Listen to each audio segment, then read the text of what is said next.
Yo. I've been hearing a lot of stuff lately about how the skate industry's dying. Pro skaters aren't living like they used to. Big corporations are coming in and making skateboarding not cool anymore. This is the type of stuff I like. As I've gotten older and I still want to be a part of the skate culture, I wanted to talk about it.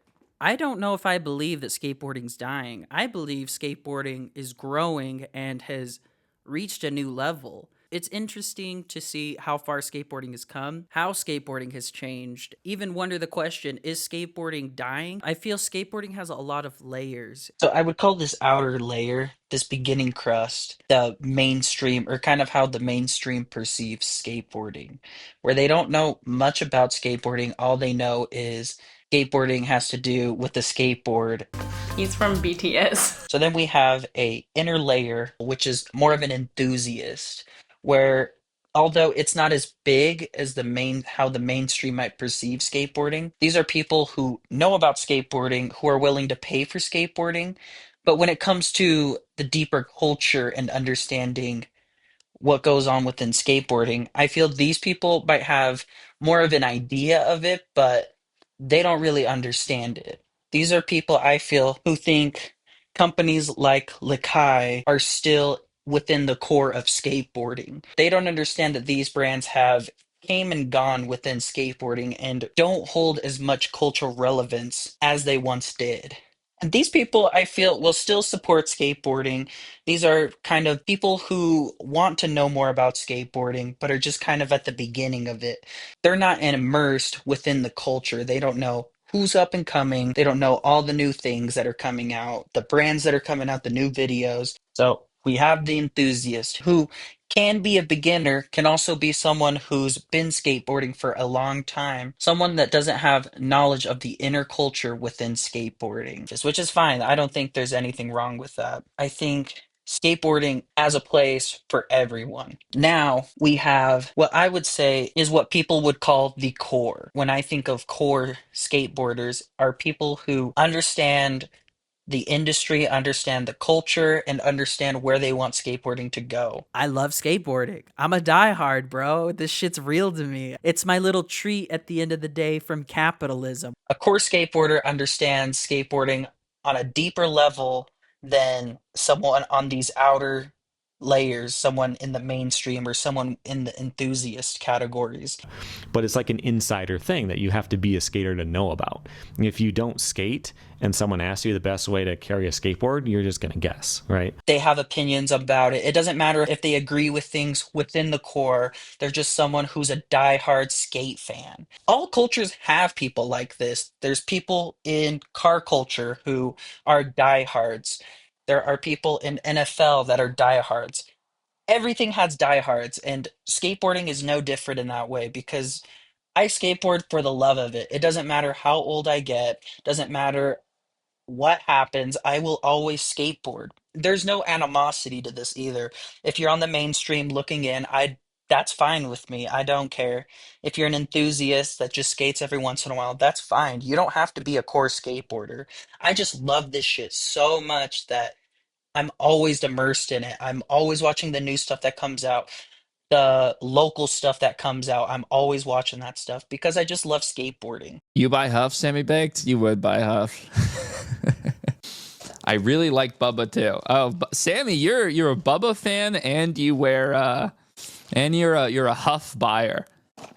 As you get into these layers, I feel someone who's just on the outside looking in might think, well, why don't skateboarders make money? Oh, well, because their industries just don't make money. An enthusiast might see the skate industry and say, oh, yeah, we had brands that were really big. These brands were doing really well, and now the skate industry is crumbling because it's not what it used to be or how I remember it. And then someone in the core might see all that and say, this has always been skateboarding. When things get too big and get too corporate, core skateboarders ultimately stop fucking with them and then they die because if your own core doesn't fuck with you, your brand will just die. The same thing has happened in even car culture. They don't give a shit about the people that have built these companies from the ground up for decades. They don't care about the fact that this is a hobby and it's not a necessity. These huge PE companies come in and offer a ridiculous amount of EBITDA, and these owners, they can't say no to it because the number is just so freaking big.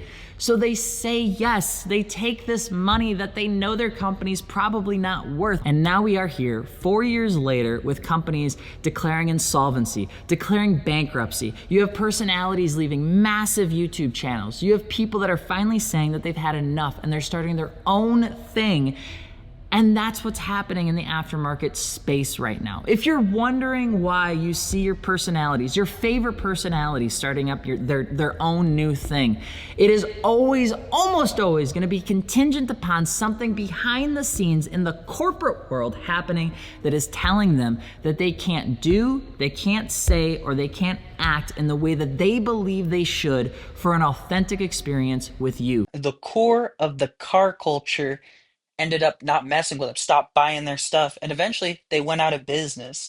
And someone who's not immersed in car culture might see that and say, dang, I can't believe all these brands are dying. But within the core, they're saying, yeah, let it die. This brand has sold out long ago.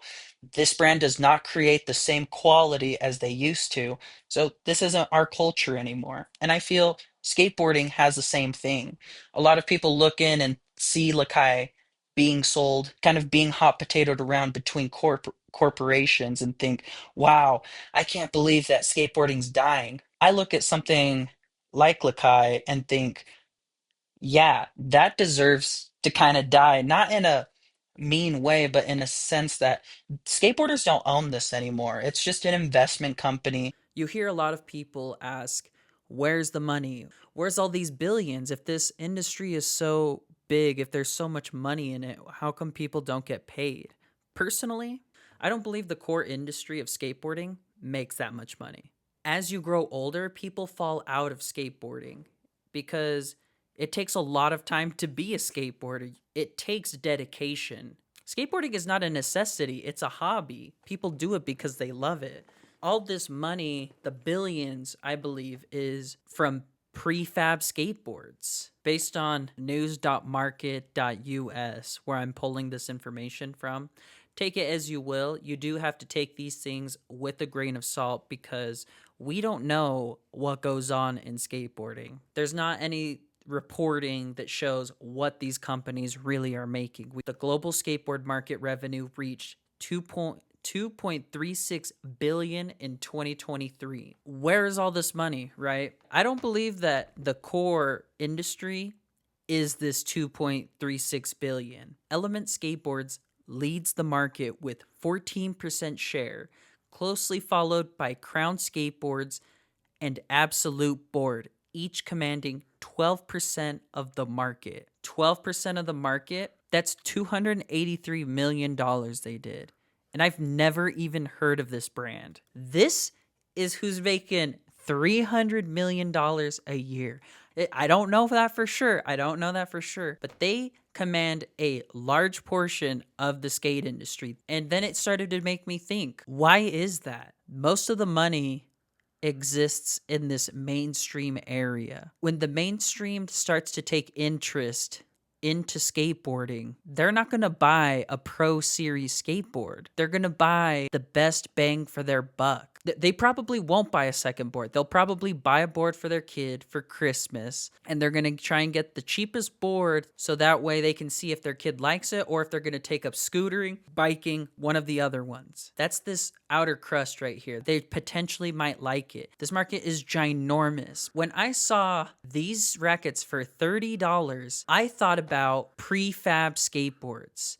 I thought about Braille skateboards, how Braille became such a big company off of people who are beginning to skateboard. All of the money is from people potentially wanting to get into the sport because other sports do the exact same thing. Look at a basketball at your local grocery store.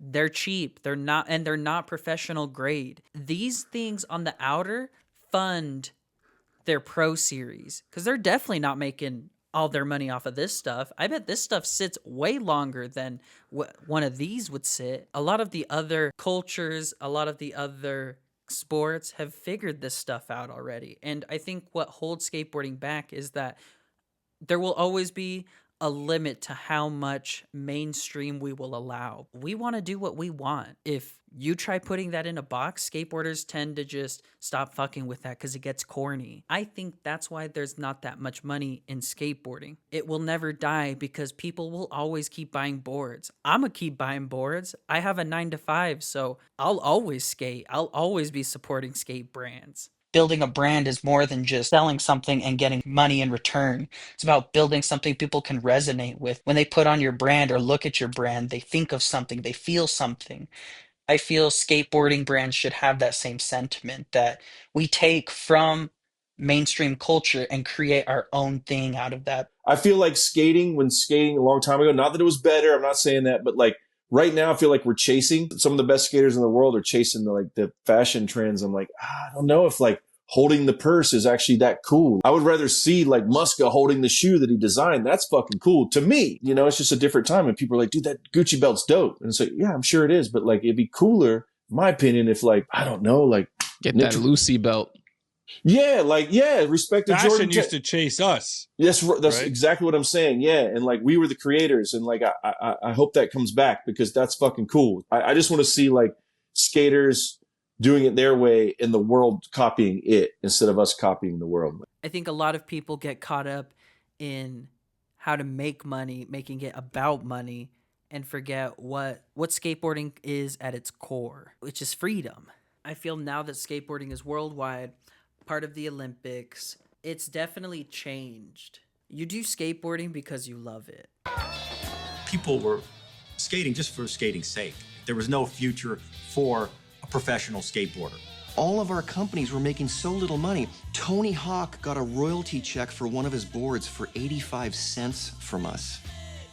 People really aren't trying to go pro in skateboarding. I don't feel that's the main goal. I feel that some creators feel that just because they create something that you should be purchasing it. And that's not how it should be at all. In fact, that's not what business is about. In order for people to buy your stuff, it has to be dope. That's just point blank. You have to create a demand, right? Supply demand type shit, right? So if your stuff's not selling, maybe think about why it's not selling. The state of the industry is a lot of people feel that because they reach a certain level of ability and skill that all these doors should just open up for you. And that's just not how it works at all. It's never worked that way. Why do you get to go over to his house? And, you know, he's the star of Bones Brigade. You know, it was kind of tough for me to see that. Most of the skaters were like, man, you're getting twice as much coverage as me.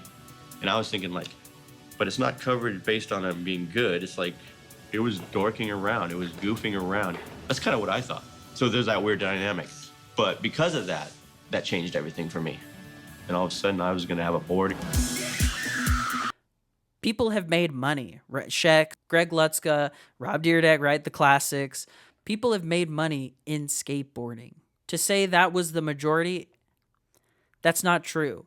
The majority of the skate industry never has really made that much money. People have done this as a passion. There are times when it is flourishing and people are making a lot of money, but a lot of times people are doing this because they want to. They're living like shit. That has been known. Greg is a great example because he was just good at skating because he had a good team behind him that said, okay, all you got to do is skate and we'll figure out the rest. They would set him up with deals so that way he could just keep skating. And there's interviews of Greg Lutzka saying this. All he focused on was skating, and his manager was the one that set up all these deals for him. And all he saw was the money and said, okay, well, I'm down for that because then I could just skate more. I think that's the key takeaway. That's all paid for by skateboarding because he took advantage of deals that were presented to him. And I think that's what you should think about when you're bringing outside money into skateboarding. I don't think it's that corny to do a vape deal as a skateboarder. If you keep your integrity and you just do what you want to do, I think that's dope that you can take outside money and bring it into skateboarding. That way you can fund competitions, you can fund your own bank account so that way you can go film video parts, stuff like that. When we look at someone even like Nyjah Houston, Nyjah just wants to skate at the end of the day. those are the type of people you want at the forefront. I feel Greg Leska did deals not solely for the purpose of making money, but to make money so he could continue to skate. Maybe skateboarding will always fail to hit the mainstream because the core, or the people who do it for the love and the passion, will always fall away from corporate brands. And I feel people who do this for the love and the passion, they don't care about money. They don't care that they have to have a certain color because it saves money on fabric. They don't care about how much they're going to make so they can pay out dividends to their investors. People who do it for the passion, they don't give a fuck about any of that. Anything with investors in it makes me super skeptical because it's not your own idea. You now have to make sure that you're making money because you got to pay people. To me, skateboarding represents freedom. I believe corporations hold back what skateboarding represents. The idea that skateboarding happens at the skate park, that skateboarding needs to fit an image to be able to sell to the mainstream, all that holds skateboarding back because that's not skateboarding. Closing thoughts. I think skateboarding's fine. And in fact, I think skateboarding is entering a new evolution. For a long time, I feel skateboarding has been viewed as a young person sport. And now that the younger people are growing and the ones that stick with it, I feel that there is a culture for them. People who have been in skateboarding, who understand it on a deeper level. People who have put in the work. With the rise of people like Gifted Hater, people talking about skateboarding, that's what I like as I get older. I don't just think about doing tricks. I think about behind the scenes of skateboarding. I think about what goes into a skate video. I think about the skater themselves. I require more information. I need more content, right? There's more than enough money out there. The culture just keeps growing. Someone like Gifted Hater, people love that shit. As a kid, you don't really think about that stuff. As an adult, it's something I think about a lot more. As I've grown in skateboarding, I'm starting to see why it's bad to support corporate companies. I'm so torn on something like Nike because I appreciate what they're doing for the culture, but I also see what they're doing to skateboarding. It's a lot to think about, and every day I'm learning. For me, 2025, skateboarding is back. I think that's all I got right now. Fuck. Let me know what you think in the comments. Gas or pass? Let me know what you think.